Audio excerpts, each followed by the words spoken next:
Hi guys, welcome back to my channel. So ayan guys, bali magbububong na kami. So ngayon ito yung mga materials natin.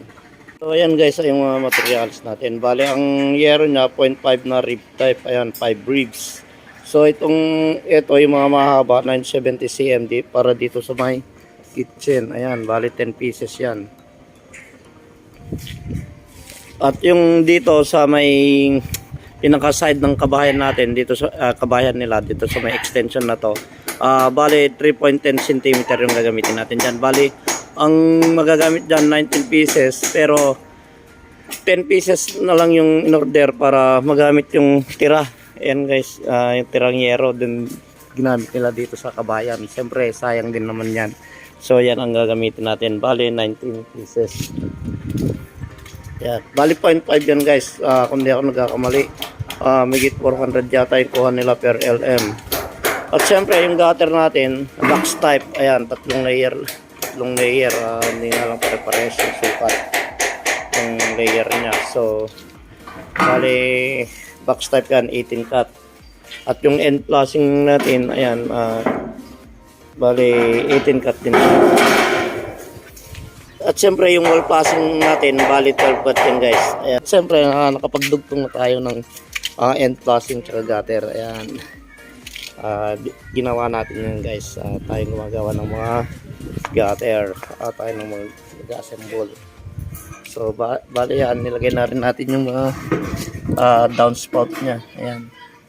Bali nilagyan na rin natin ng bulkasil. Ang sukat ng downspout natin 10 inches para medyo malaki yung butas. At siyempre mas maganda idugtong nyo nag-aad para diretso. Ayan, pinatong lang natin dito guys. Ayan. Bali maglalagay na kami ng gutter and then magbububong na kami.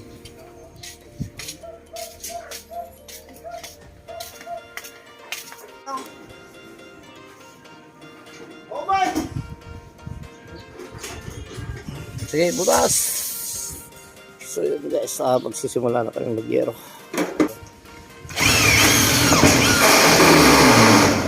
So di saray mo video.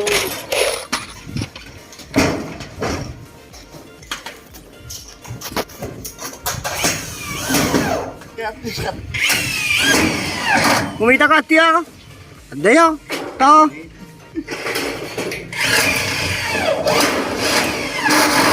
Bayan guys, para hindi na humaba yung video natin. So itong ginawa natin, bibidyoan na lang natin para hindi humaba yung video.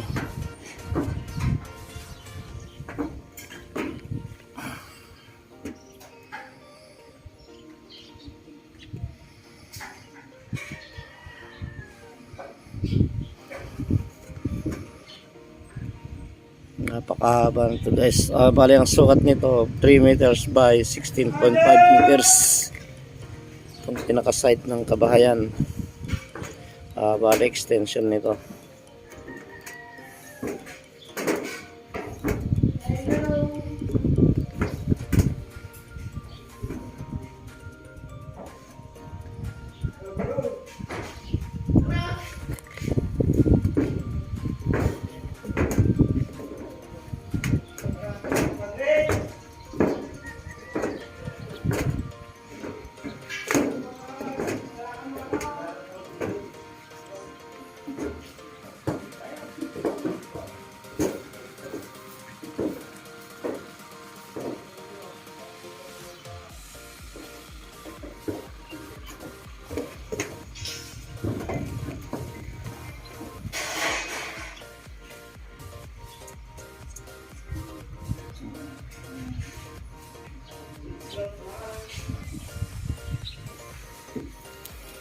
So bali ito yung sa may likod ng kabahayan guys. Bali kitchen to, pinaka-kusina nila.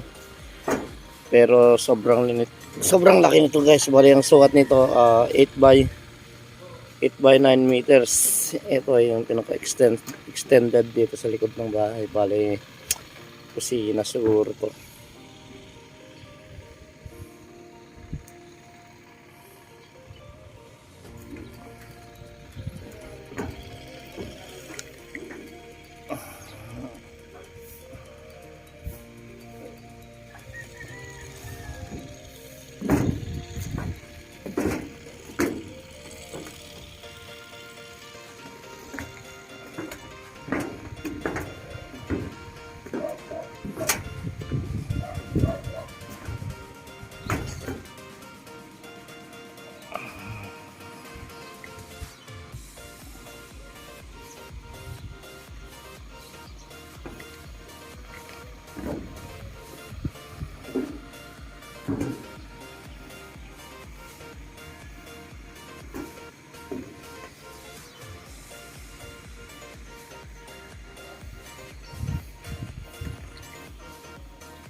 So, bali yan guys, yung pinakaharap ng kabahayan. Ayan. So, ang kabahayan niya, kasi yan guys, medyo may kalakihan talaga. Bali, ang sukat niya na 6 meters, 16.5. So, bali, nilagyan natin siya ng extension. Ayan, pinakagarahe. Bali, ang poste lahat niyan, puro tubo hanggang sa may kusina.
William ne, bati chai.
So, bale yan guys, nakatapos na naman kami ng isang roof project dito sa Lasiki, Pangasinan. So, kung gusto nyo yung video natin, pakalike yung mga video natin, pindutin nyo rin ang notification bell para ma-update kayo sa mga video natin at subscribe na rin. Salamat guys!